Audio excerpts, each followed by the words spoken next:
नमस्कार दोस्तों, मैं राजेश खोदरे आप सभी का एमजीसीआई के डिजिटल लर्निंग प्लेटफॉर्म पर स्वागत करता हूं। आज हम यहां प्रतिज्ञा टेस्ट सीरीज के 6वें पेपर का केमिस्ट्री सॉल्यूशन देखने जा रहे हैं। तो आइए स्टार्ट करते हैं। हमारे पास जो सबसे पहले सिलेबस दिया गया है उसको हम यहां पर देख लें। तो इस टेस्ट में हमारे पास ये कंप्लीट सिलेबस होने वाला है जिसको टेस्ट पेपर में क्वेश्चन के फॉर्म में पूछा गया है। तो आइए स्टार्ट करते हैं पहले क्वेश्चन से।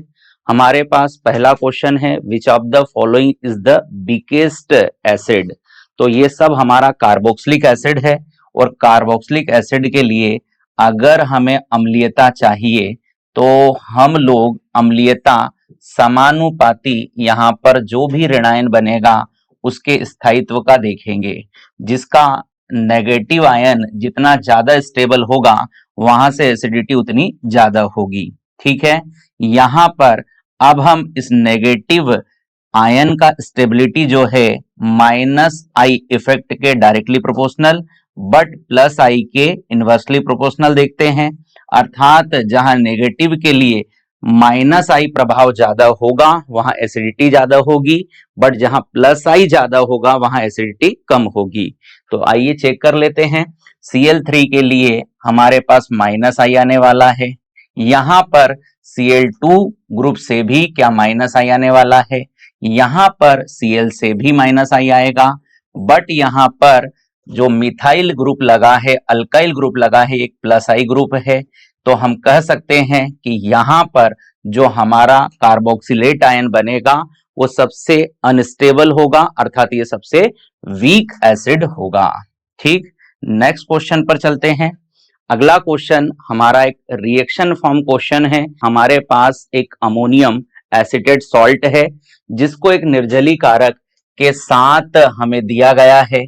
तो निर्जली कारक का काम होता है वाटर अलग करना। तो यहां से हम लोग दोनों ऑक्सीजन चारों हाइड्रोजन को क्या 2 वाटर मॉलिक्यूल बनाकर अलग कर देंगे। अब रिएक्शन पर हमारा बनने वाला है साइनाइड, और इस साइनाइड का अगर फर्दर हाइड्रोलिसिस कराया जाए तो हम सब जानते हैं कि साइनाइड के जल अपघटन पर एक तो एसिड फॉर्म होने वाला है और एक अमोनिया। तो हमारे पास रिएक्शन का फाइनल प्रोडक्ट आ गया है एसिड। ठीक, तो आइए नेक्स्ट क्वेश्चन पर बात करते हैं। हमारे पास नेक्स्ट क्वेश्चन जो है, यहां पर एल्यूमिनियम एथॉक्साइड का हमारे पास एक रिएजेंट है जिसकी प्रेजेंस में एसिटाल्डिहाइड की अभिक्रिया कराना है। तो ये एक बहुत फेमस रिएक्शन है जिसको हम टी-सेनको रिएक्शन के नाम से पढ़ते हैं। ये बिल्कुल केनिजारो रिएक्शन की तरह होती है, बट केनिजारो के अंदर क्या होता है कि अल्फा हाइड्रोजन विहीन एल्डिहाइड पार्ट करता है। यहां पर वे एल्डिहाइड पार्टिसिपेट करते हैं जिनमें अल्फा हाइड्रोजन हो। ठीक, तो कैसे होगी ये रिएक्शन।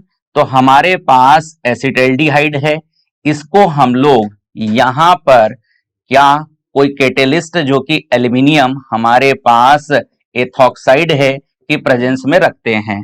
तो हमारे पास यहां पर इन 2 मोल एल्डिहाइड में से 1 मोल का ऑक्सीडेशन कर क्या एसिड बना दिया जाता है, और सेकेंड मोल का रिडक्शन कर क्या अल्कोहल बना दिया जाता है। यही केनिजारो के अंदर भी होता था। अब इसका आगे जो है एस्टरीकरण होगा, और एस्टरीकरण कर क्या ये अपना एस्टर फॉर्म कर लेंगे।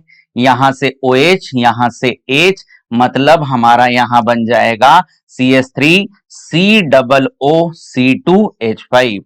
ये हमारा रिएक्शन का फाइनल मेजर प्रोडक्ट होने वाला है। तो आइए ऑप्शन में चेक कर लेते हैं।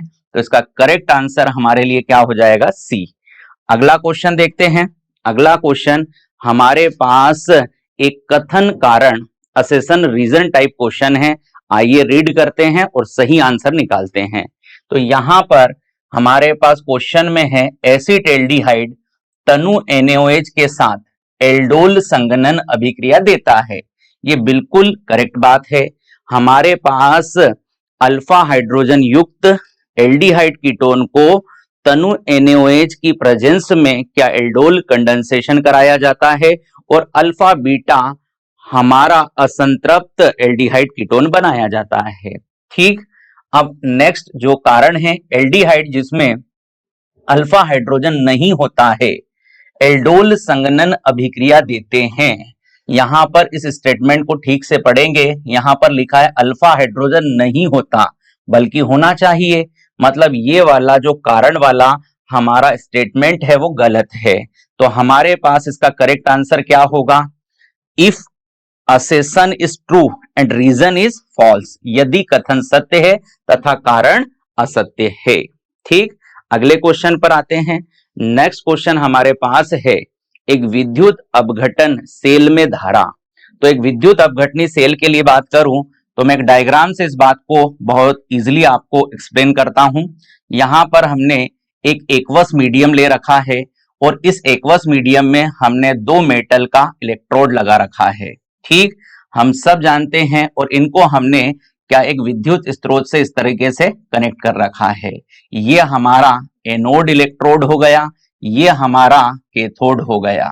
ठीक, हम सब जानते हैं एनोड पर ऑक्सीडेशन होता है और कैथोड के लिए क्या होता है? रिडक्शन। ठीक, तो विद्युत अपघटनी सेल में इस एक्वस मीडियम में क्या electron anode to cathode flow होते हैं और हम ये भी जानते हैं कि जिधर इलेक्ट्रॉन का फ्लो है उसके अपोजिट डायरेक्शन से क्या हमारा इलेक्ट्रिसिटी का फ्लो होगा। मतलब हमारे पास y परिपथ में धारा कैथोड से किस ओर आने वाली है? एनोड की ओर। तो बाह्य परिपथ के लिए धारा का फ्लो दिख गया और इंटरनल के लिए इलेक्ट्रॉन का फ्लो दिख गया। अब हमारे पास इस क्वेश्चन में क्या सेल में धारा की बात चल रही है जो कि कैथोड से एनोड की ओर बाह्य परिपथ से आ रही है। तो इसका करेक्ट आंसर क्या मैं इस ए ऑप्शन को देने वाला हूं। ठीक, तो आइए अगले क्वेश्चन की बात करते हैं। अगला क्वेश्चन है कौन सा कथन सही नहीं है, मतलब which statement is not correct. तो पहला ऑप्शन है विद्युत अपघट के विलयन में चालकता तनुता बढ़ाने से बढ़ती है। तो ये तो बिल्कुल करेक्ट स्टेटमेंट है ना? जैसे जैसे तनुता बढ़ाएंगे चालकता बढ़ेगी। विद्युत अपघट के विलयन में चालकता तनुता बढ़ाने से घटती है, मतलब ये स्टेटमेंट हो गया हमारा रॉन्ग और हमें सही नहीं ही पहचानना है। आगे बढ़ेंगे, आंसर मिल चुका है, बट अगली स्टेटमेंट को भी रीड कर लेते हैं।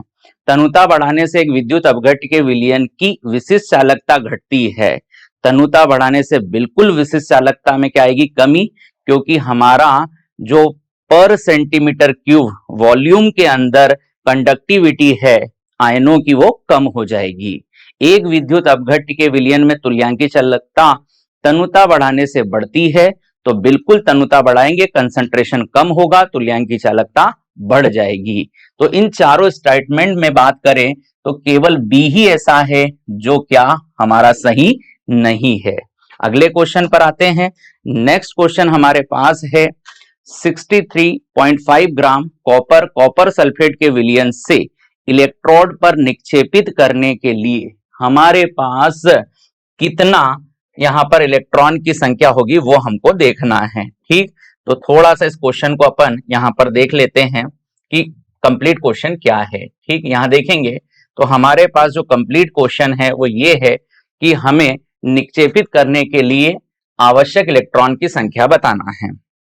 तो आइए देखें, तो हमारे पास जो कॉपर सल्फेट है, क्या ये कॉपर 2+ और सल्फेट 2- में ब्रेक डाउन होता है। अब कॉपर 2+ को कितना इलेक्ट्रॉन इलेक्ट्रोड से मिलेगा कि कॉपर हो जाए? तो यहां से अगर हम रिएक्शन में बात करें तो कॉपर 2+ को 2 इलेक्ट्रॉन चाहिए किसमें कन्वर्ट होने के लिए? कॉपर में। ठीक, अब हमारे पास 1 मोल अगर हम कॉपर की बात करें तो इसका वेट कितना होता है? 63.5 ग्राम। चूंकि हमारे पास क्वेश्चन में दिया भी इतना ही गया है, तो हम अगर बात करें तो हमारे पास कॉपर का कितना मोल है? 1 मोल। तो 1 मोल कॉपर हमें क्या 2 मोल इलेक्ट्रॉन को ग्रहण कर क्या अपने आप को कॉपर में चेंज करेगा? और 2 मोल इलेक्ट्रॉन के लिए अगर मुझे इलेक्ट्रॉन की संख्या बताना हो तो 2 इंटू 6.023 इंटू 10 की पावर 23 करना होगा, और मैं इसका मल्टीप्लाई कर क्या अपने आंसर को देख सकता हूं 12.044 इंटू 10 की पावर 23। जब मैं इसमें 2 का इंटू करूंगा तो मुझे मालूम है सिंपली 12 हो जाएगा इंटू 10 की पावर 23। ठीक, तो नेक्स्ट क्वेश्चन पर बात करते हैं। हमारा जो नेक्स्ट क्वेश्चन है, देखें एक बार फिर से असेशन रीजन टाइप क्वेश्चन है, पढ़ते हैं क्वेश्चन को। एक मध्यम मतलब मॉडरेट कंसंट्रेशन वाला वीक इलेक्ट्रोलाइट है, विलयन में मोलर चालकता प्रबल विद्युत अपघट की तुलना में कम होती है। मतलब हमारा कोई दुर्बल विद्युत अपघट्य है, उसकी मोलर चालकता प्रबल विद्युत अपघट की तुलना में कम होगी। यह बिल्कुल सही है, क्योंकि उसका डिसोसिएशन कम होता है, आयनों की संख्या कम होती है, चालकता भी कम होगी। अब कारण पर आते हैं, तो कारण क्या लिखा है, माध्यम सांद्रता पर दुर्बल विद्युत अपघट्य प्रबल की तुलना में अधिक आयनिक हो जाता है। तो ये वाला जो हमारा कारण लिखा है वो गलत है, क्योंकि हमारे पास किसका आयोनाइजेशन ज्यादा होगा, स्ट्रॉन्ग का, तो वह अधिक आयनिक होगा, अधिक आयनित होगा। तो यहां पर दुर्बल को अधिक आयनित बताया जा रहा है, जो कि सही नहीं है। तो अब हम इसका यहां पर आंसर देखें, तो इसमें हमारे पास कथन तो क्या है, सही है, बट कारण असत्य है। ठीक, तो इसका सही आंसर क्या हमको सी को देना है। ठीक, नेक्स्ट क्वेश्चन पर आते हैं। अगला क्वेश्चन बहुत सिंपल सा एक क्वेश्चन है, जिसमें हमारे पास एक रिंग है जो कि क्या एमीन हमारा कार्बनिक यौगिक युक्त है, जिसमें हमको नाइट्रोजन पर डिग्री देखना है। तो सिंपली हम लोग देखते हैं एक नाइट्रोजन से कितना कार्बन जुड़ा है। अगर एक कार्बन जुड़ा है तो 1 डिग्री नाइट्रोजन, अगर नाइट्रोजन पर 2 कार्बन लगे हैं तो क्या 2 डिग्री होता है, और यही नाइट्रोजन 3 कार्बन से अपने आप को जोड़ेगा तो ये 3 डिग्री हो जाएगा। ठीक, तो आइए डिग्री पहचानते हैं। तो यहां पर जो हमारा नाइट्रोजन है, क्या ये एक ही कार्बन से जुड़ रहा है, 1 डिग्री। ये जो नाइट्रोजन है 1, 2 एंड 3 कार्बन से जुड़ा है 3 डिग्री। मतलब मेरे पास यहां पर क्या 1 डिग्री और 3 डिग्री अमाइन है, तो answer will B A. Next question पर आते हैं। अगला जो हमारे पास क्वेश्चन है वो है हमारे पास मिथाइल एमीन क्लोरोफॉर्म और बेस की रिएक्शन पर हमारा XY प्रोडक्ट क्या बनेगा। तो ये एक फेमस अभिक्रिया है जिसको हम कार्बिल एमीन रिएक्शन कहते हैं, जिसमें हमारा एल्किल और एरिल आइसोसाइनाइड बनता है। ठीक, और इस रिएक्शन का मध्य उत्पाद डाइक्लोरोकार्बीन होता है। तो ये एक बहुत फेमस रिएक्शन है। यहां से हमारा क्या ये जो मिथाइल एमीन का CH3N इधर का हमारा C मिलकर आइसोसाइनाइड बनाएगा, साथ ही यहां से 3 KCl और 3 वाटर मॉलिक्यूल अलग होंगे। तो रिएक्शन का प्रोडक्ट जो है हमारे पास यहां पर मेथिल आइसोसाइनाइड, साथ में क्या KCl होगा। ठीक, बहुत सिंपल सा क्वेश्चन था। अगले क्वेश्चन पर आते हैं। अगला क्वेश्चन हमारे पास क्या यहां पर एक बार फिर इथाइल एमीन को ग्रिग्नार्ड से रिएक्शन कर प्रोडक्ट पूछा है। तो हम लोग क्या जिरविंटॉफ रिएक्शन जानते हैं, जिसमें हम लोग यहां पर क्या सक्रिय हाइड्रोजन को ग्रिग्नार्ड के एल्किल समूह से जोड़कर क्या एल्केन फॉर्म कराते हैं। तो ये हमारा जिरविंटॉफ रिएक्शन है, जहां पर हम लोग क्या रिएक्शन के बाद इसका प्रोडक्ट बना सकते हैं। तो इधर से हमारा सक्रिय हाइड्रोजन चला जाएगा, इधर से अल्काइल ग्रुप आएगा, और ऐसा कर हमें यहां से मीथेन मिलेगा और Mg के साथ Br, और यहां पर हमारे पास NH CH2 देन साथ में CH3। तो अब ये हमारा XY जिस ऑप्शन में दिख रहा है आप उसको चयन कर लेंगे। तो ये हमारे पास किस ऑप्शन में दिख रहा है चेक करें, तो ये हमारा डी ऑप्शन में दिख रहा है, इसलिए करेक्ट आंसर क्या होने वाला है, डी। नेक्स्ट क्वेश्चन पर आते हैं। नेक्स्ट क्वेश्चन एक बार फिर से असेशन रीजन टाइप क्वेश्चन है। क्वेश्चन पढ़ लेते हैं। अत्यधिक अम्लीय विलयन में एनिलीन इलेक्ट्रॉन स्नेही अभिकर्मक के प्रति अधिक क्रियाशील हो जाता है। तो ये जो हमारा स्टेटमेंट है ये पूर्णतः सत्य नहीं है, क्योंकि अगर अत्यधिक अम्लीय विलयन में अगर इसे हम रखते हैं तो क्या इस प्रोटॉन को इसकी लोन पेयर आ जाएगी और यहां से हमारा एनिलीनियम आयन प्रोड्यूस होगा, और एनिलीनियम आयन क्या हमें इलेक्ट्रोफिलिक अटैक नहीं देता है, ठीक, जो कि यहां पर बहुत अधिक क्रियाशील बताया जा रहा है। सेकेंड स्टेटमेंट पढ़ लेते हैं। अत्यधिक अम्लीय माध्यम में अमीनो समूह पूर्ण रूप से प्रोटॉनीकृत हो जाता है, बिल्कुल करेक्ट है। नाइट्रोजन पर उपस्थित एकाकी इलेक्ट्रॉन युग्म अनुनाद के लिए उपलब्ध नहीं होता, यह भी करेक्ट है। तो इसके लिए आपका जो ऑप्शन होना चाहिए कि यहां कथन गलत है बट कारण सही है। तो आइए देखें, जहां पर अससन को गलत और रीजन को सही बताया गया हो, मतलब करेक्ट आंसर क्या इसका हम डी देने वाले हैं। ठीक, अगला क्वेश्चन देखें। तो अगला एक सिंपल सा बायोमोलिक्यूल क्वेश्चन है, जहां सुक्रोज का जल अपघटन क्या कहलाता है वह बताया गया। सुक्रोज हमारा एक डाइसेकेराइड शुगर है, ठीक, जिसका अगर हम हाइड्रोलिसिस कराएं इन्वर्टेज एंजाइम की प्रेजेंस में, एसिड के उपस्थिति में, तो यहां से दो मोनोसेकेराइड हमें फॉर्म होते हैं। एक को हम ग्लूकोज बोलते हैं और एक को हम फ्रक्टोज बोलते हैं। अगर ग्लूकोज फ्रक्टोज के लिए हम बात करें और सुक्रोज के स्पेसिफिक रोटेशन की, तो यहां पर +60.6 डिग्री से क्लॉकवाइज रोटेशन होता है, इसके अगेंस्ट, पीपीएल के अगेंस्ट। और यहां पर बात करूं तो यहां पर +52 डिग्री और यहां -92 डिग्री, दोनों का एवरेज निकाल लेते हैं। तो दोनों का अगर हम एवरेज वैल्यू निकालते हैं तो हमारे पास यहां पर -40 डिग्री डिवाइड बाय 2 -20 डिग्री, मतलब कहने का कि यहां पर सुक्रोज ने अपना जल अपघटन कर स्पेसिफिक रोटेशन को चेंज कर लिया है। इसी फिनोमिनन को क्या हम प्रतिपन इन्वर्जन कहते हैं। तो इसका करेक्ट आंसर होने वाला प्रतिपन, ठीक, सुक्रोज का जल अपघटन पर अपने स्पेसिफिक रोटेशन में चेंज लाना। अगला क्वेश्चन देखें। तो नेक्स्ट क्वेश्चन है, एस्कॉर्बिक अम्ल है। तो एस्कॉर्बिक अम्ल बहुत फेमस हमारा एसिड है, जो विटामिन सी का केमिकल नेम होता है, जिसकी कमी से स्कर्बी डिसीज होती है। तो इसका करेक्ट आंसर विटामिन सी होने वाला है। नेक्स्ट क्वेश्चन पर आते हैं।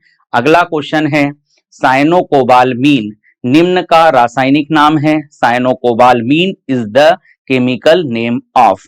तो साइनोकोबालमीन हम सब जानते हैं, बहुत फेमस हमारा क्या विटामिन B12 का केमिकल नेम होता है। और विटामिन B12 एकमात्र ऐसा विटामिन बी समूह है जिसका अल्प मात्रा में बॉडी में स्टोरेज किया जा सकता है। और इस विटामिन की कमी से हमारे पास क्या एक महत्वपूर्ण एनीमिया रोग होता है, जिसका नाम है पर्नीसियस एनीमिया, ठीक है। और विटामिन B12 के अंदर एक मेटल भी पाया जाता है, जिसके कारण ही इसका ये नाम हमें देखने को मिलता है, और वो है कोबाल्ट। तो विटामिन B12 का केमिकल नेम हो गया साइनोकोबालमीन। अगला क्वेश्चन, निम्न में से कौन सा आवश्यक अमीनो अम्ल है।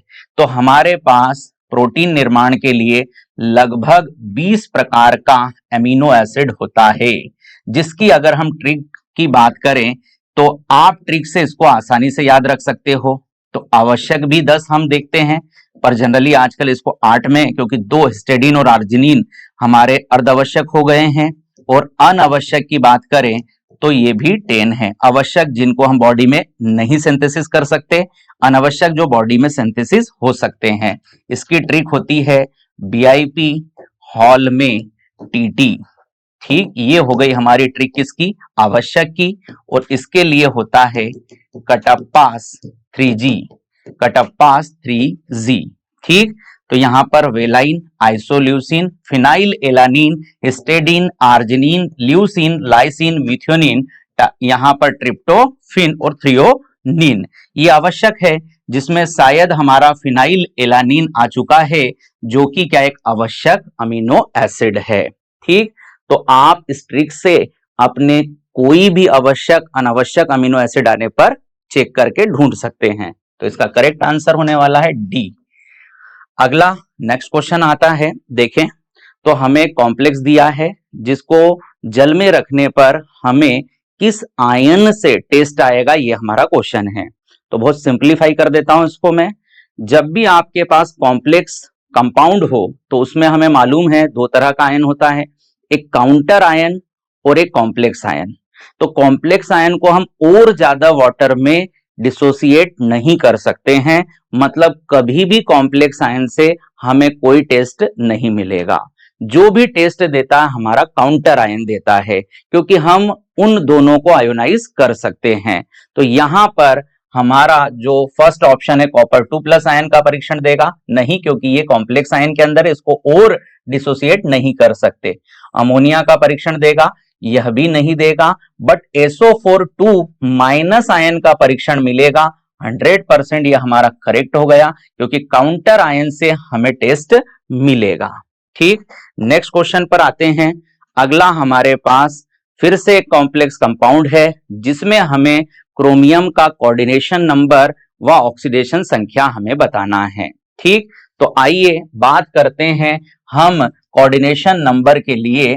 तो यहां पर ऑक्सलेट हमारा क्या लिगेंड है, जिसके लिए हम सब जानते हैं डेंसिटी क्या 2 होती है और इसके लिए चार्ज कितना होता है।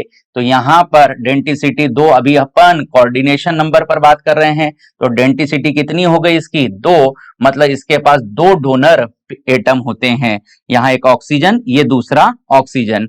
अब इसके कितने नंबर में हमने इसको लिया है, 3 नंबर है इसका, तो टोटल इससे मिलने वाला कोऑर्डिनेशन नंबर होगा 6। मतलब हमें डेंसिटी का दिए गए लिगेंड के नंबर से इनटू कर क्या उससे उसका कोऑर्डिनेशन नंबर कहना है, अर्थात एक लिगेंड से कितना कोऑर्डिनेट बॉन्ड बन रहा है, यही उसका कोऑर्डिनेशन नंबर होता है।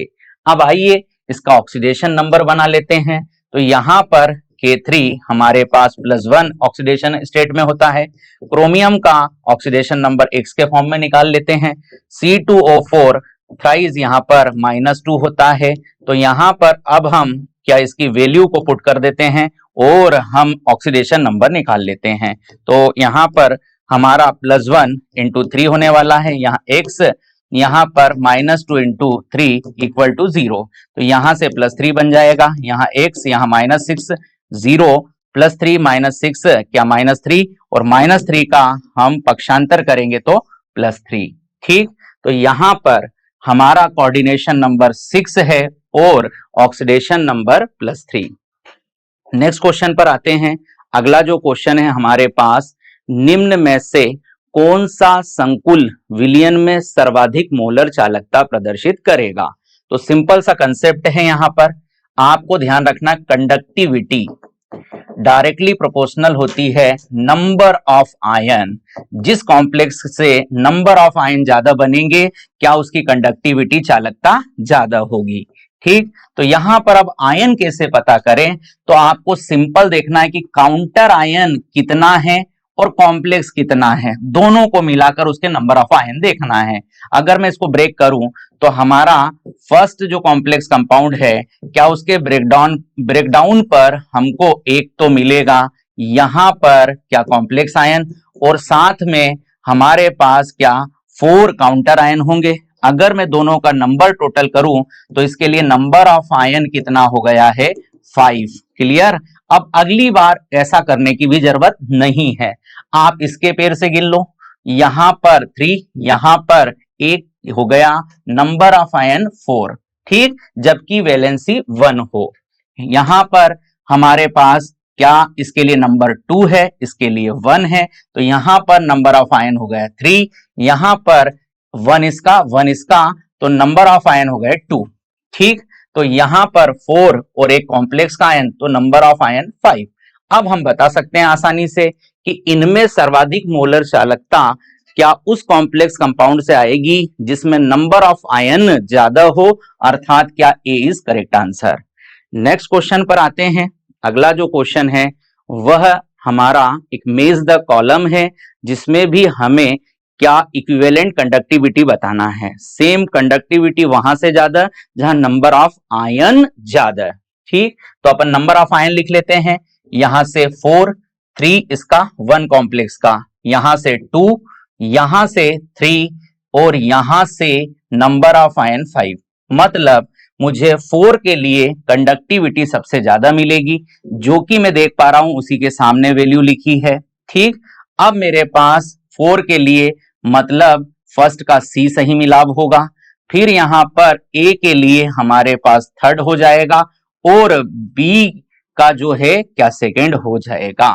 ठीक है, तो चेक कर लेते हैं A का हमारा थर्ड क्या A और D में आ रहा है, इसी को आगे बढ़ाएंगे। B के लिए क्या हमारा B जो है सेकंड D में आ रहा है, मतलब हमारे पास इसका करेक्ट आंसर D होने वाला है। तो यहां पर एक सिंपल सी बात याद रखना है, जिसके नंबर ऑफ आयन ज्यादा उसके लिए कंडक्टिविटी ज्यादा है। ठीक, नेक्स्ट क्वेश्चन पर आते हैं। अगला क्वेश्चन हमारे पास क्या 0.20 मोलरता NaCl विलयन में उपस्थित संपूर्ण जल का वाष्पीकरण कर 0.150 मोल NaCl प्राप्त किया जाता है, तो नमूने का वास्तविक आयतन।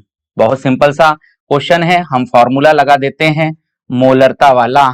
तो मोलरता वाला फॉर्मूला हमारे पास क्या है, तो यहां पर हो जाएगा विलय के मोलों की संख्या, विलय की मोलों की संख्या बटे यहां पर विलयन का क्या हो जाएगा आयतन लीटर में, विलयन का आयतन लीटर में। अब आप इसको चेंज कर लो, V इधर आ जाएगा, मोल की संख्या कितनी दी है 0.150 और मोलरता की वैल्यू 0.20, काटोगे तो 0.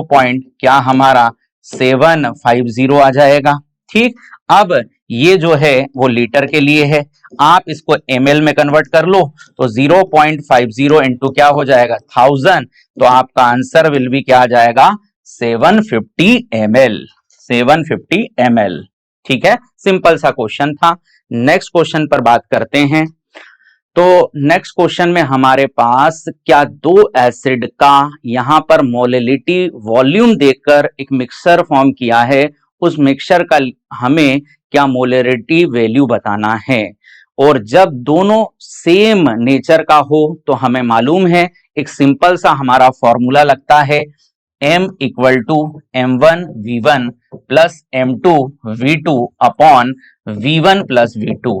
अब इसको हम लोग वैल्यू डालकर सॉल्व कर लेते हैं, तो यहां पर 3 इंटू क्या हो जाएगा 25, यहां पर हमारा कितना दिया है 4 इंटू 75 डिवाइडेड बाय दोनों वॉल्यूम को ऐड करूं तो 100।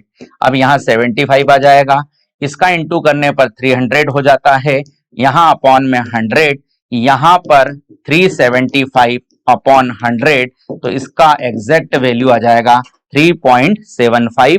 ये हमारे मिक्सचर की क्या आ चुकी है मोलेरिटी। क्लियर, नेक्स्ट क्वेश्चन पर आते हैं।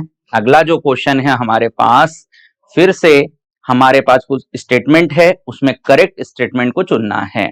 तो आइए मैं स्टेटमेंट पढ़ देता हूं। मोलरता प्रति लीटर विलायक में घोले गए विलय के मोलों की संख्या है। तो यहां पर पहली स्टेटमेंट में थोड़ा सा करेक्शन है, वहां विलायक लिखा है आना विलियन चाहिए, मतलब ये स्टेटमेंट हो गई गलत। मोलरता क्या होती है प्रति लीटर विलियन में घोले गए विलय के मोलों की संख्या। ठीक, सेकंड स्टेटमेंट सोडियम कार्बोनेट के विलयन में मोलरता तथा नॉर्मलता समान होती है। बिल्कुल नहीं।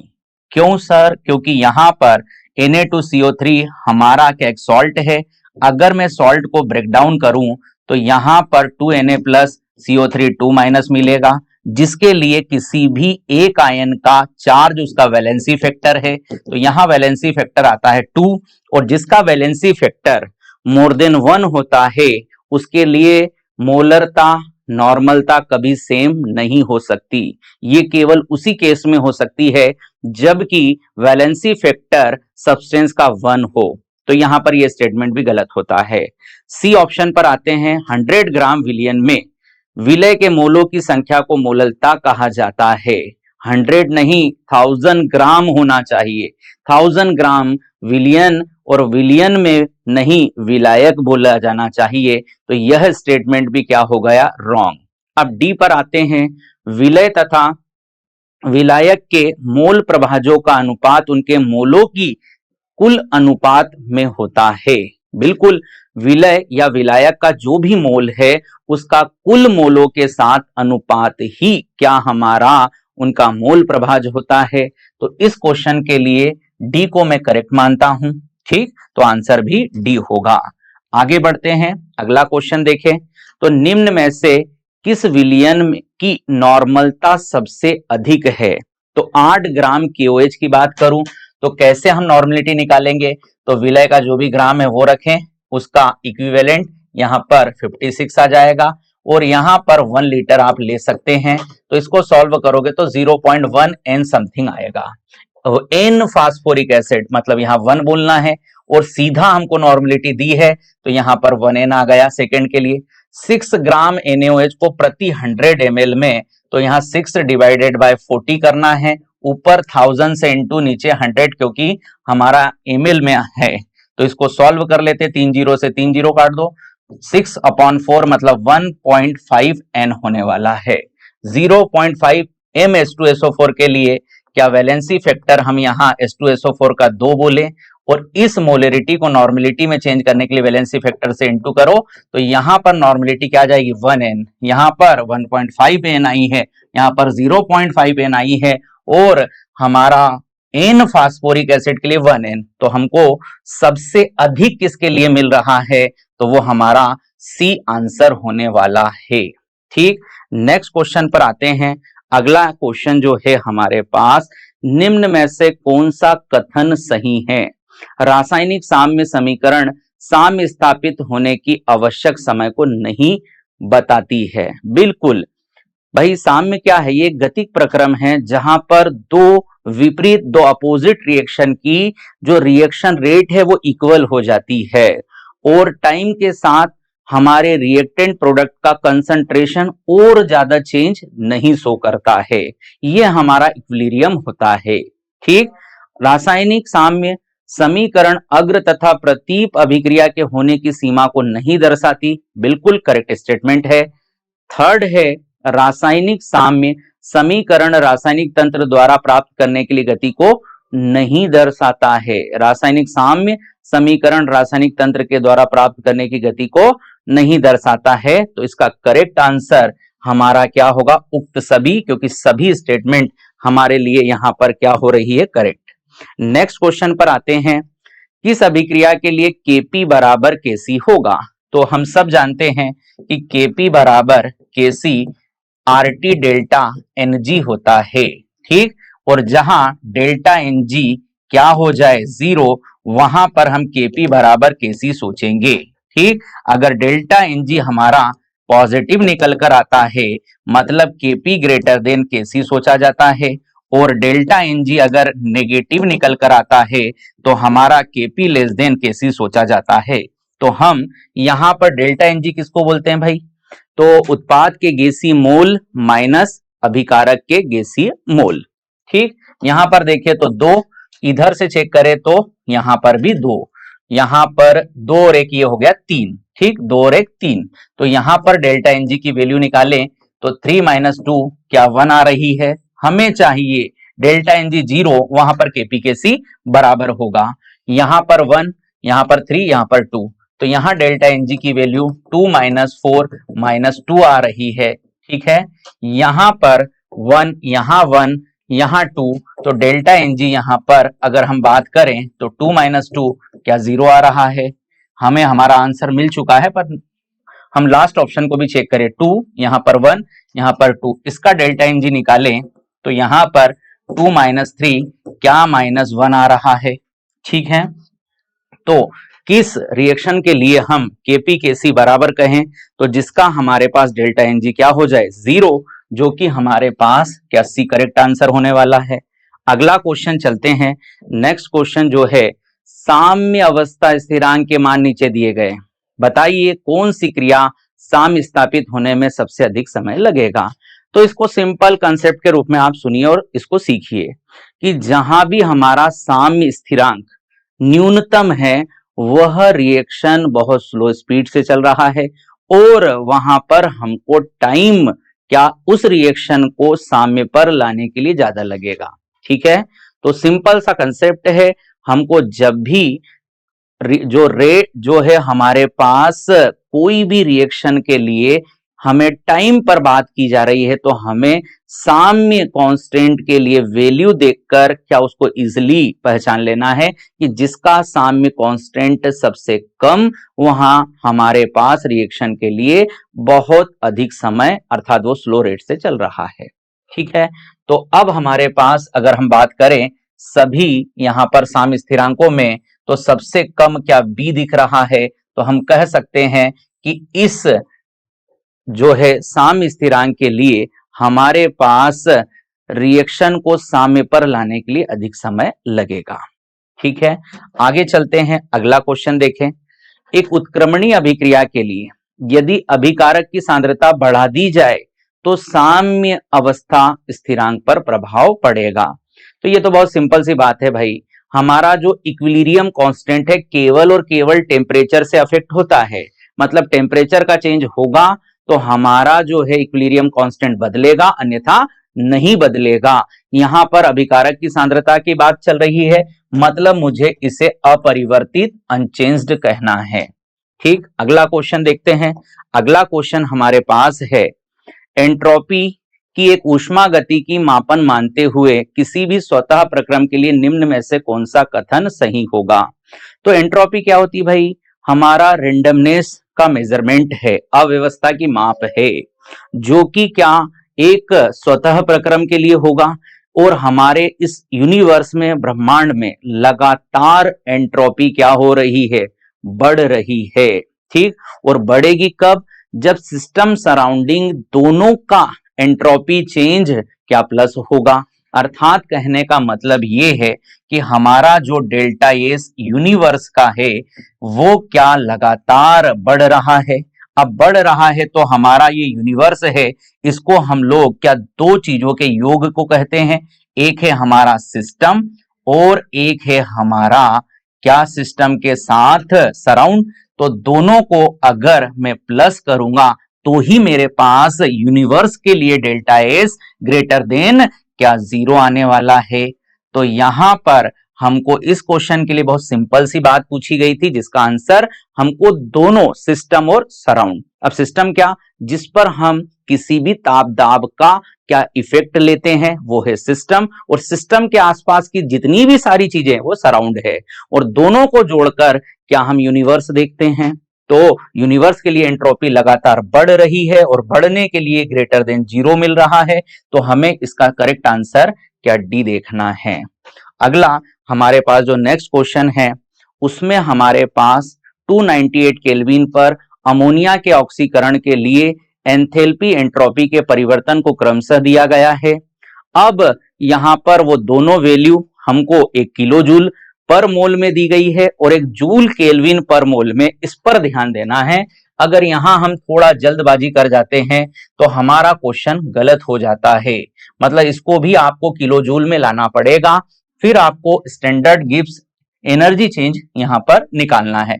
तो फॉर्मूला क्या हो जाएगा भाई, delta G delta H minus T delta S. ठीक है, अब हमको डेल्टा जी फाइंड करना है, तो हम पहले थोड़ा सा डेल्टा एस का जो वैल्यू है हमारे पास 145.6, इसको इनटू क्या 10 की पावर -3 कर, इसको भी हम क्या किलो जूल में कन्वर्ट कर लिए। अब यहाँ किलो जूल पर क्या हो गया मोल। अब हम इस वैल्यू को डाल देते हैं, तो यहां पर हमारे पास -382.64, यहां माइनस टी का वैल्यू हमारे पास कितना दे रखा है 298 केल्विन, और यहां पर अब हमारे पास डेल्टा एस का मान जो है, अगर मैं इसके साथ इसका इंटू करूं तो 0.1456 आएगा, जिसको कैलकुलेट आप करोगे तो यहां पर आपका समथिंग -43.66 कुछ प्लस में आएगा, क्योंकि माइनस माइनस प्लस है। अब आप इसको सॉल्व कर लेंगे आगे, तो आपका एकदम आंसर दिखना चालू हो जाएगा, जो कि -339.3 किलो जूल पर मोल होने वाला है। ठीक है, आप इसको सॉल्व करेंगे तो बिल्कुल यही आंसर आपको दिखेगा, तो इसका करेक्ट आंसर क्या हो जाएगा, ए। ठीक, नेक्स्ट क्वेश्चन की बात करते हैं। अब the work done during the expansion of a gas from a volume 4 decimetre cube two 6 decimetre cube against constant external pressure of 3 atm is. ठीक, तो बहुत सिंपल है, हमारा एक्सटर्नल प्रेशर पर क्या वर्क डन निकालना है। तो हमारा फॉर्मूला क्या हो जाएगा, W minus P del we.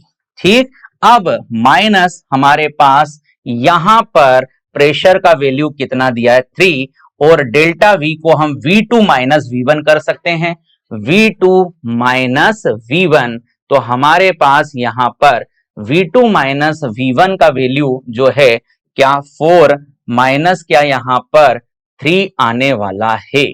यहां पर हमारे पास क्या 3 atm पर 4 दिया है और यहां पर क्या 6 दिया है, तो हम यहां V2 माइनस V1 करा देते हैं, तो 6 माइनस क्या हो जाएगा भाई 4, तो यहां पर -3 अंदर क्या आने वाला 2, तो यहां पर हमारा हो जाएगा -6, पर ये लीटर एटीएम में आया है। यहां पर वर्क डन जो आया है क्या वो लीटर एटीएम में आया है, इसको कन्वर्ट करना है किसमें, आपको जूल में, तो 10134 का आप इंटू करोगे तो ये आपका जूल में पहुंच जाएगा, और इसका जब आप इंटू करोगे तो अप्रोक्स 608 जूल आपका आंसर दिखने वाला है। ठीक है, ये आपको इसका क्या करेक्ट आंसर मिलने वाला है। तो एक बार फिर से आपको एक्सप्लेन कर देता हूं, थोड़ा सा देखें। तो जब हमारा एक्सपांशन हो रहा है तो वर्क डन के लिए यहां पर हम माइनस लगाते हैं, अगर कंप्रेशन होता तो प्लस में लेते, और प्रेशर 3 atm का दिया है, हमने वैल्यू पुट करी, V2 माइनस V1 लगाया और वर्क डन निकाला जो कि लीटर एटीएम में था, जिसको किसमें कन्वर्ट करना है, जूल में। तो हम सब जानते हैं कि 101.3 जूल का इंटू करेंगे तो हमारा आंसर विल बी जो दिख रहा है 608 आने वाला है। अगला हमारे पास जो नेक्स्ट क्वेश्चन है देखें, तो हमारे पास एक रिएक्शन दी गई है जिसमें MgO प्लस 2HCl MgCl2S2O।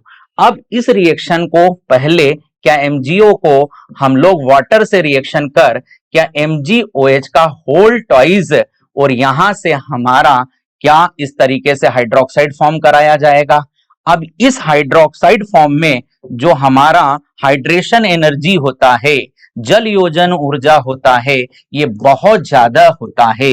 इस हाइड्रोक्साइड फॉर्मेशन का जल योजन बहुत ज्यादा ऊर्जा के लिए होता है, और जनरली हम जानते हैं कि एक स्ट्रॉन्ग एसिड स्ट्रॉन्ग बेस का न्यूट्रलाइजेशन कराने पर -57.3 क्या किलो जूल हमारा पर इक्विवेलेंट से ऊर्जा हमें देता है। ठीक, अब यहां पर जल योजन के कारण वो ऊर्जा की वैल्यू क्या और बढ़ जाएगी, तो आपका जो भी ऊर्जा यहां दिख रहा है इससे भी आपको अधिक ऊर्जा मिलने वाली है, कारण है उसका जल योजन। तो यहां पर correct answer will be C. ठीक, नेक्स्ट क्वेश्चन पर आते हैं। अगला क्वेश्चन है निम्न में से उच्चतम पीएच। तो हमारा यहां पर है डिस्टिल्ड वाटर जिसका पीएच लगभग 7 होता है। 1 mNH3 अगर 1 मोलर का अमोनिया है तो लगभग पीएच 12 पहुंच जाएगा।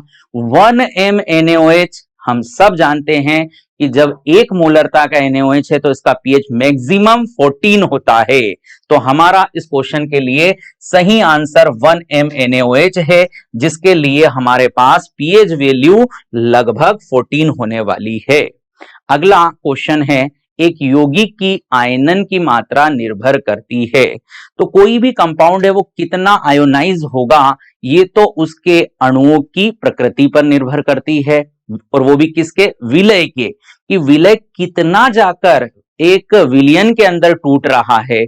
अगर वो एक वीक इलेक्ट्रोलाइट है तो उसका आयनन कम होगा, अगर वो एक स्ट्रॉन्ग इलेक्ट्रोलाइट है तो उसका आयनन अधिक होगा, उसका अल्फा 1 होगा। तो ये सब किस पर डिपेंड करती है, एक विलय की प्रकृति पर, कि वो कितना डिसोसिएट होता है जली विलयन के अंदर। तो बहुत सिंपल सा क्वेश्चन था, इसका करेक्ट आंसर हमको बी लगाना है। अगला क्वेश्चन हमारे पास है निम्न में से कौन सा कथन सत्य है।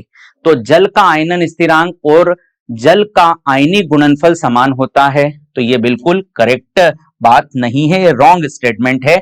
अगर मैं जल का आयनन स्थिरांक देखूं तो 1.8 इंटू 10 की पावर 16 मोल हमारा यहाँ पर ये जो है 1.8 इंटू 16 होता है, माइनस में पावर होती है। बट अगर जल का आयनिक गुणनफल देखूं तो ये होता है 10 की पावर -14। तो दोनों को मैं इक्वल तो नहीं कह सकता, ठीक है, मतलब ये पहला जो मेरा स्टेटमेंट है वो बिल्कुल गलत है। दूसरा, जल एक प्रबल विद्युत अपघट्य है, तो हम बहुत अच्छे से जानते हैं कि जल का क्या कमरे के ताप पर एक अणु का वियोजन 55 मिलियन अणु में से होता है, मतलब जल बहुत कम आयनित होता है, एक बहुत ही दुर्बल विद्युत अपघट्य होता है। जल के आयनिक गुणनफल का मान इसके आयनन स्थिरांक से कम होता है, तो यहां देख पा रहे हैं जल का आयनिक गुणनफल ज्यादा होता है जल के आयनन स्थिरांक से, तो ये स्टेटमेंट भी गलत है। अब 298 केल्विन पर 1 लीटर जल में H+ आयन की संख्या 6.023 इंटू 10 की पावर 16 होती है, तो बिल्कुल सही है, क्योंकि हम बात कर रहे हैं 25 डिग्री सेल्सियस। 25 डिग्री सेल्सियस पर जल का H+ होता है 10 की पावर -7। हमारे पास 1 मोल के लिए H+ आयन संख्या क्या होती है, तो वो होती है 6.023 इंटू 10 की पावर 23। अब हम इसको क्या 10 टू दी पावर यहां पर -7 से इंटू करा देते हैं, तो देखो यहां पर 6.023 इंटू 10 की पावर 23 हमारे पास रूम टेम्परेचर पर कितना आ रहा है 10 की पावर -7, तो आप इसको सब्सट्रैक्ट कर दो, तो 6.023 इंटू 10 की पावर जब आप इसको माइनस करोगे तो यहां पर 16 रिमेनिंग रहेगा, तो ये आपका कमरे के ताप पर जल का H+ आयन संख्या होगा। समझ पाए? हमें मालूम है कि रूम टेम्परेचर पर H+10 की पावर -7, अब 1 मोल के लिए आप उसको काउंट कर लो, तो इसका करेक्ट आंसर क्या होने वाला है, डी। बाकी सारी स्टेटमेंट यहां पर गलत है। अगला क्वेश्चन देखते हैं। एक ऊष्माशोषी अभिक्रिया का ए से बी सक्रियण ऊर्जा 15 कैलोरी हमारे पास किलो कैलोरी पर मोल है और अभिक्रिया की ऊष्मा 5 किलो कैलोरी पर मोल है। हमें बी से ए के लिए अर्थात वेकवर्ड डायरेक्शन में जाने के लिए एक्टिवेशन एनर्जी बताना है। बहुत सिंपल सा हमारा क्वेश्चन है। हम हीट में जो चेंज है वो activation energy forward minus activation energy backward कहते हैं।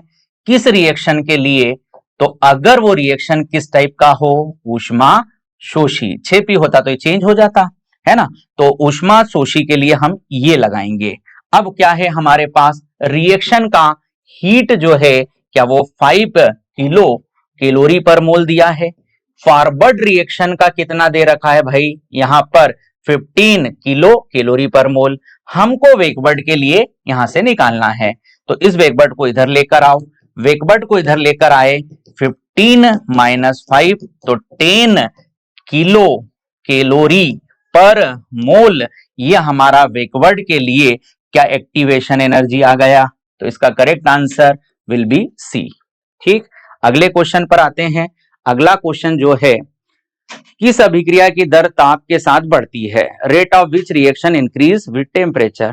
तो भाई रिएक्शन किसी भी टाइप का हो, टेम्परेचर बढ़ाएंगे तो नंबर ऑफ कोलिजन जो पार्टिकल के हैं वो बढ़ जाएंगे, और नंबर ऑफ पार्टिकल कोलिजन के बढ़ेंगे तो इफेक्टिव कोलिजन भी बढ़ जाएगा, और इससे हमारा रेट ऑफ रिएक्शन क्या हो जाएगा, बढ़ जाएगा। तो रिएक्शन ऊष्माक्षेपी हो चाहे ऊष्मा शोषी हो, आपका टेम्परेचर बढ़ाने से रेट बढ़ जाएगा। तो हमें यहां क्या लिखना है, एनी, किसी भी अभिक्रिया के लिए, क्योंकि नंबर ऑफ कोलिजन बढ़ रहा है, नंबर ऑफ इफेक्टिव कोलिजन बढ़ रहा है, तो रेट भी बढ़ेगा। यहां पर अगला हमारे पास एक रासायनिक अभिक्रिया की दर प्रत्येक 10 डिग्री सेल्सियस ताप बढ़ाने पर दोगुनी हो जाती है। यदि ताप 60 डिग्री से सेल्सियस से बढ़ा दिया जाए तो अभिक्रिया की दर बढ़ जाएगी। तो हमारे पास एक सिंपल सा फॉर्मूला है ताप गुणांक का, तो म्यू, यहां पर हम डेल्टा टी टेम्परेचर का चेंज -10 डिग्री सेल्सियस, ठीक, इससे हम क्या ताप गुणांक निकाल लेंगे। तो यहां म्यू को दोगुना से बढ़ाया जा रहा है, यहां 2 लिखने वाला हूं, 60 डिग्री से 10 डिग्री सेल्सियस के लिए अगर मैं चेंज निकालूं तो क्या 50 का चेंज आया? तो यहां पर 50 अपॉन क्या हम 10 करने वाले हैं, तो 50 अपॉन 10 अर्थात 2 की पावर 5, और 2 को पावर 5 देकर अगर मैं इसका मल्टीप्लीकेशन करके इसका वैल्यू निकालता हूं तो हम सब जानते हैं 32 टाइम्स आ जाएगा। तो इसका हमारे पास करेक्ट आंसर है 32 टाइम्स। बहुत सिंपल सा क्वेश्चन था। जब भी हमारे पास ताप गुणांक के ऊपर क्वेश्चन हो तो आपको इस फॉर्मूले का यूज करना है। यहां पर अगर कोई वैल्यू नहीं दे तो 2 पुट करना है और डेल्टा टी जो भी चेंज है टेम्परेचर का वो लेना है। ठीक, नेक्स्ट क्वेश्चन पर आते हैं। अगला क्वेश्चन है नाइट्रोजन की कम क्रियाशीलता का कारण। तो नाइट्रोजन कम क्रियाशील क्यों होता भाई? क्योंकि ये लगभग इनर्ट मॉलिक्यूल है। रीजन है इसका नाइट्रोजन नाइट्रोजन क्या ट्रिपल बॉन्ड होता है जो कि एक स्ट्रॉन्ग बॉन्ड होती है, जिसको डिसोसिएट करने के लिए हमको बहुत ज्यादा एनर्जी की आवश्यकता होती है। यही वो रीजन है कि हम इसको कम क्रियाशील इनर्ट रूप में देखते हैं। तो हाई बॉन्ड डिसोसिएशन एनर्जी, उच्च वियोजन ऊर्जा। अगला क्वेश्चन देखें। तो अगला क्वेश्चन है निम्न में से कौन सा जल अपघटित नहीं होता? तो इसका सिंपल सा रीजन है नाइट्रोजन अपनी फैमिली में सबसे अलग बिहेवियर क्यों शो करता है? तो वही हमारा उसका रीजन बनने वाला है कि नाइट्रोजन का साइज क्या है? पहले तो छोटा, डी ऑर्बिटल क्या है? एब्सेंट, आयोनाइजेशन एनर्जी क्या है? बहुत ज्यादा, इलेक्ट्रोनेगेटिविटी क्या है यहाँ पर? इसकी ज्यादा। तो ये सब रीजन क्या उसके अपने ग्रुप के अदर मेंबर से डिफरेंट है, और यही वो कारण है कि हमारा जो NF3 है इसका जल अपघटन नहीं होता। रीजन में हम कहेंगे डी कक्षक इसमें अनुपस्थित है। देन सेकेंड N और F का बॉन्ड जो है वो बहुत स्ट्रॉन्ग है, और इस स्ट्रॉन्ग बॉन्ड के कारण यहाँ हाइड्रोलिसिस पॉसिबल नहीं है। तो इसका correct answer will B D. अगला क्वेश्चन देखते हैं। यहां पर अगला जो क्वेश्चन है निम्न में से कौन सा सफेद फास्फोरस लाल फास्फोरस के मध्य संयुक्त है? मतलब वो स्टेटमेंट हमें देखना है जो दोनों में कॉमन हो। तो हमारा जो सफेद फास्फोरस है भाई वो कार्बन डाइसल्फाइड में सॉल्युबल है पर लाल सॉल्युबल नहीं है, मतलब ये कोई सिमिलरिटी नहीं है। हाँ, हमारा सफेद हो या लाल फास्फोरस हो, दोनों को अलग अलग टेम्परेचर पर वायु के साथ रखेंगे तो जल जाएगा। हमारा एक 573 पर केल्विन पर जल जाता है जो कि सफेद है, और 803 केल्विन का अगर मैंने ताप रखा तो वायु की प्रेजेंस में लाल फास्फोरस भी जलकर काला फास्फोरस हो जाता है। मतलब ये एक ऐसा पॉइंट है जो दोनों के लिए कॉमन हो सकता है। सी है यह NaOH के साथ क्रिया कर PH3 देता है। सफेद फास्फोरस का फॉस्फीन बनता है, लाल फास्फोरस की कोई क्रिया नहीं होती। हमारा सफेद फास्फोरस क्या प्रतिदीप्त चमक पैदा करता है, परंतु यह लाल फास्फोरस से नहीं आती। तो सिमिलरिटी के पॉइंट पर आते हैं तो वो हमारे पास क्या इसका बी वाला ऑप्शन होने वाला है। ठीक, अगला नेक्स्ट क्वेश्चन देखें। तो हमारे पास ग्रुप 16 के लिए केटेनेशन प्रॉपर्टी का ऑर्डर हमें देना है। तो हमें केटेनेशन प्रॉपर्टी अगर ग्रुप 16 की बात करें तो सबसे ज्यादा सल्फर में मिलती है। सर मिलना तो ऑक्सीजन में चाहिए क्योंकि जो हमारा ग्रुप 14 है उसके लिए कार्बन होता है, बट ऐसा नहीं होता। ऑक्सीजन के लिए ऑक्सीजन का साइज क्या है? छोटा। सल्फर के साथ सोचे तो सल्फर का साइज ऑक्सीजन की कंपेयर में क्या है? बड़ा। अब साइज छोटा होने के कारण इन लोन पेयर के बीच में क्या आता है? रिपल्शन, जिसके कारण ये बॉन्ड क्या होने लगता है? वीक। इसलिए केटेनेशन प्रॉपर्टी में हाईएस्ट अपने ग्रुप में नहीं बन पाता। बट यहां सल्फर का जो साइज है वो बड़ा है, यहां पर ये रिपल्शन क्या होता है? कम, और रिपल्शन कम होने के कारण ये जो बॉन्ड है क्या हो जाता है? स्ट्रॉन्ग। और स्ट्रॉन्ग बॉन्ड वाले के साथ क्या केटेनेशन प्रॉपर्टी आती है? केटेनेशन मतलब अपने जैसे लोगों को आपस में कंबाइन कर एक लॉन्ग चेन फॉर्मेशन करना, और वो हमें कहां मिलेगा? जिसका आपस में बॉन्ड स्ट्रॉन्ग बनता हो। तो अगर मैं ऑक्सीजन सल्फर के बॉन्ड का स्ट्रॉन्गनेस देखूं तो वो सल्फर में ज्यादा है, रीजन है रिपल्शन कम। इसके बाद हमको एक और रीजन मिलता है डिस्टेंस। तो जहां पर फिर डिस्टेंस बढ़ने लगती है बॉन्ड वीक होने लगता है। तो ऑक्सीजन का इस कंपैरेटिव सीलियम और टेलिरियम से क्या ज्यादा होगा? तो इसका correct answer will be B. ठीक, अगले क्वेश्चन पर आते हैं। नेक्स्ट क्वेश्चन है ऑक्सीजन सल्फर में अधिक विद्युत ऋणी हमारा क्या है? ऑक्सीजन है, बट H2S अम्लीय है तथा H2O उदासीन, क्यों? तो सिंपल सा रीजन है भाई, आपका सल्फर और ऑक्सीजन में मोर इलेक्ट्रोनेगेटिव ऑक्सीजन है, बट अगर मैं हाइड्रोजन सल्फाइड की बात करता हूं तो यहां पर हम इलेक्ट्रोनेगेटिविटी ना देखकर बॉन्ड लेंथ देखेंगे। बॉन्ड लेंथ क्या सल्फर और हाइड्रोजन के बॉन्ड के लिए ज्यादा होगी as comparative oxygen hydrogen bond? तो बॉन्ड लेंथ ज्यादा है, मतलब इजिली यहां से बॉन्ड को ब्रेक कर क्या हम H प्लस को ऑब्टेन कर लेंगे, पर यही H प्लस यहां उतने इजिली ऑब्टेन नहीं हो पाएगा। और यही वो रीजन है कि हम H2S के H प्लस को आसानी से ऑब्टेन कर लेते हैं। यही वो रीजन है कि हमारे पास कौन ज्यादा एसिडिक है? H2S। ठीक है, तो अब हम यहां पर हमारे पास क्या इस क्वेश्चन के लिए जो आंसर है वो बी करेक्ट हो जाएगा। अगला क्वेश्चन देखें, तो अगला क्वेश्चन है हमारे पास ऑक्सीजन परिवार के सदस्यों के डाइऑक्साइडों के घटते हुए अम्लीय स्वभाव का सही क्रम। तो सिंपल सा है, हमारे पास जो भी पी ब्लॉक ऑक्साइड है, जब हम ग्रुप में अप टू डाउन आएंगे तो उनका एसिडिक नेचर कम होगा, क्लियर, और उनके लिए बेसिसिटी नेचर बढ़ेगा क्योंकि ग्रुप में नीचे मेटल ऑक्साइड मिलते हैं। यही अगर पीरियड में हम लेफ्ट टू राइट चलेंगे तो हमारा ऑक्साइड जो नेचर है वो अम्लीयता के लिए बढ़ेगा।